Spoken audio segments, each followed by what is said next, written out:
Hello students, today we will be discuss calls in advance on issue of shares. कभी कभी क्या होता है तो कोई फ्यूचर में जो हमें कॉल लेनी है वो भी प्रेजेंट में कुछ टाइम पहले हमें मिल जाती है, एडवांस में मिल जाती है, उसको बोलते हैं कॉल्स इन एडवांस.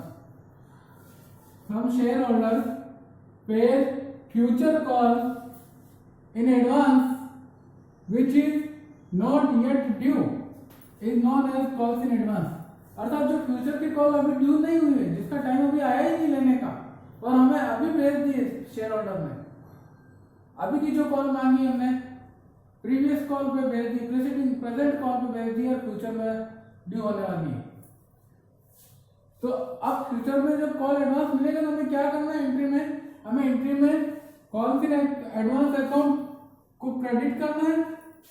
जब एडवांस रिसीव होगा इट विल बी क्रेडिटेड, और जब वापस वो कॉल रेस्पेक्टिव कॉल ड्यू होगी, जैसे फर्स्ट कॉल का पैसा अलॉटमेंट में मिला है तो अलॉटमेंट पे तो कॉल इन एडवांस क्रेडिट हो जाएगा, और जब फर्स्ट कॉल होगी तब बैंक वाली एंट्री में वापस डेबिट हो जाएगा. तब हमें क्या करना है, share call account will be credited and call in advance will be debited. पहले क्रेडिट किया था, अब डेबिट करना है एडजस्ट करते समय, ये वापस एडजस्ट होगा रेस्पेक्टिव कॉल में. अब दूसरी बात करते हैं इसके ऊपर इंटरेस्ट की. तो हमें पहले एडवांस में पैसा मिला है, कुछ टाइम पहले मिला है, तो उस पीरियड का हमारे को इंटरेस्ट पे करना पड़ेगा. हम मतलब कंपनी शेयर होल्डर को इंटरेस्ट पे करेगी, तो उसकी एंट्री होगी. तो किस रेट से चार्ज करेंगे पहले ये समझ लें अपन कि अगर आर्टिकल्स में मेंशन कर रखा है तो as per specified rate stated in articles will, या फिर अगर ये मेंशन नहीं कर रखा है तो ये टेबल एफ, कंपनी एक्ट की टेबल एफ के हिसाब से 12% इंटरेस्ट चार्ज किया जाएगा. If not stated in article then interest will be charge नहीं होगा, will be paid at the rate of interest 12% per annum as per table F. तो question में कुछ भी मेंशन नहीं है तो आपको 12% पर एनम से इंटरेस्ट पे करना है शेयर होल्डर को. फॉर्मूला वो सिंपल इंटरेस्ट वाला है, amount of calls in advance rate and time upon 12. कितने महीने पहले हमें मिला है वो पीरियड लिखना है यहाँ पे, और नीचे 12 लिखना है. अब एंट्री क्या होगी इसकी, interest on calls in advance company पे करेगी तो कंपनी के लिए एक्सपेंडिचर है, डेबिट हो जाएगा, और जिस मेंबर को पे करना है सन्डी मेंबर से अकाउंट क्रेडिट हो जाएगा. पहले ड्यू करेंगे, उसके बाद पे करेंगे, पे करते समय सन्डी मेंबर से अकाउंट रिसीवर है डेबिट हो जाएगा और बैंक अकाउंट क्रेडिट हो जाएगा. And at the end of year it is an expenditure, that's why it should be transferred to profit and loss statement. तो ईयर एंड में इसको statement and profit and loss account को debit करेंगे और interest on calls in advance को credit करेंगे, ये transfer की एंट्री हो जाएगी. इसको हम थोड़ा एग्जांपल से समझते हैं कि 10,000 AB limited issued 10,000 equity shares of 10 each. ये 10,000 शेयर्स हैं. अमाउंट किसे कॉल किया है, 3, 4 और 3 on application 3, on allotment 4 and first and final call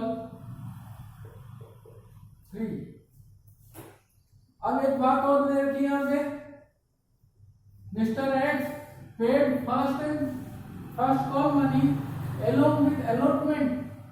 mister x जिसके पास ऑन 200 शेयर, जिसके पास 200 शेयर थे एक्स के पास, इसने ये दी, अलॉटमेंट भी दिया, लेकिन ये 200 ये वाली call 300 3/200 600 it is paid advance with allotment. यानी अलॉटमेंट में मिलना था 1 सितंबर को ड्यू होने की, लेकिन 1 जून को हमें रिसीव हो गई. अब इसकी एंट्री क्या करेंगे, फर्स्ट एंट्री सिंपल है 10,000 into 3, On 1st April, bank account debited to equity share application 10,000 into 3, 30,000 and 30,000. It will be transferred to capital equity share application account to equity share capital 30,000. ये entry simple है.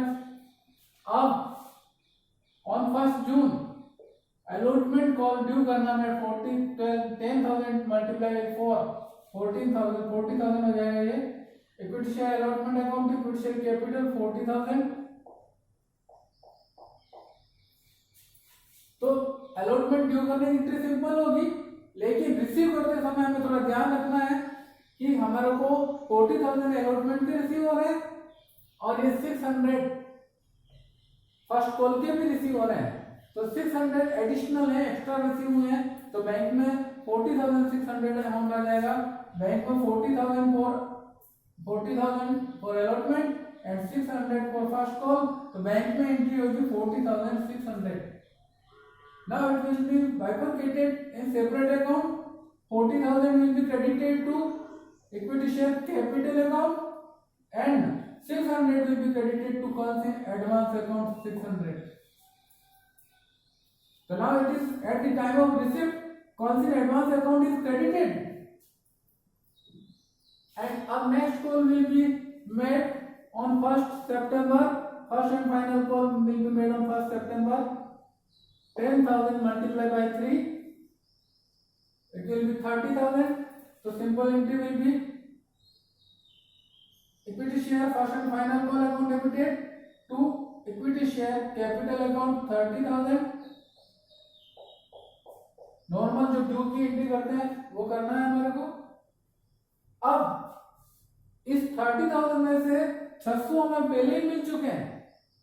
तो first call मांगते समय पैसा मिलेगा तो हमें 600 कम होकर रिड्यूस होकर मिलेंगे. तो 30,000 में 600 कम हो जाएंगे.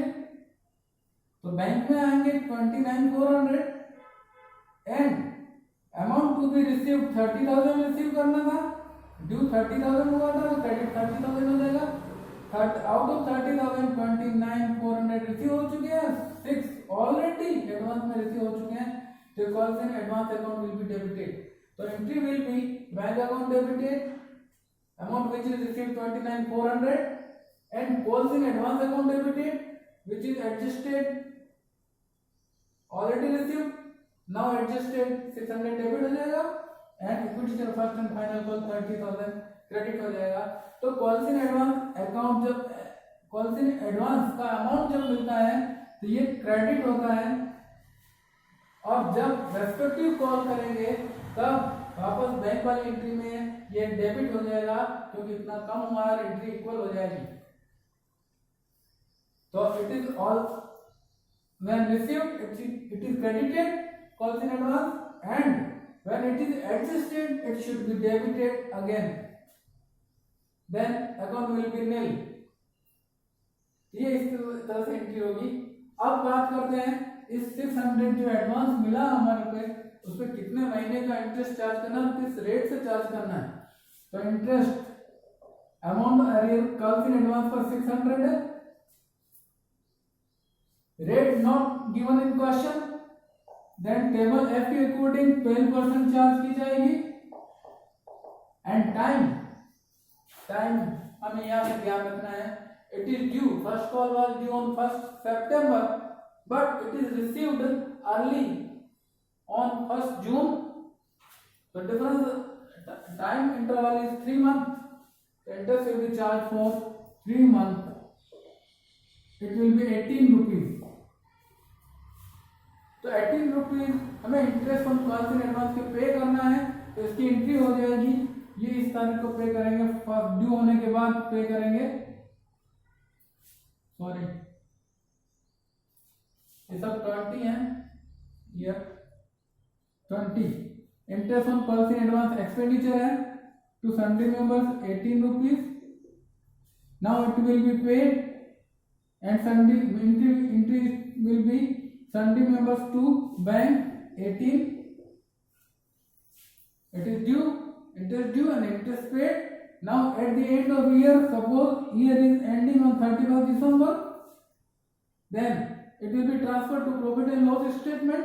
The entry will be statement of profit and loss account debited to interest on calls in advance account 18 rupees, sorry, 18 rupees. So we have to make pass 3 additional entries for interest on calls in advance, और calls in arrear के लिए भी additional 3 entry हमें पास करनी पड़ती है। तो ये हो गया था calls in advance. Future call हमारे को पहले मिल जाती है किसी कॉल के साथ एडवांस में, कॉल्स इन एडवांस के लेता है। फिर कॉल्स इन एडवांस को क्रेडिट करते हैं जब रिसीव होता है, और वापस डेबिट करेंगे जब वो कॉल रेस्पेक्टिव कॉल ड्यू होगी तब। Interest will be charge at 12%, then entry will be made as follows.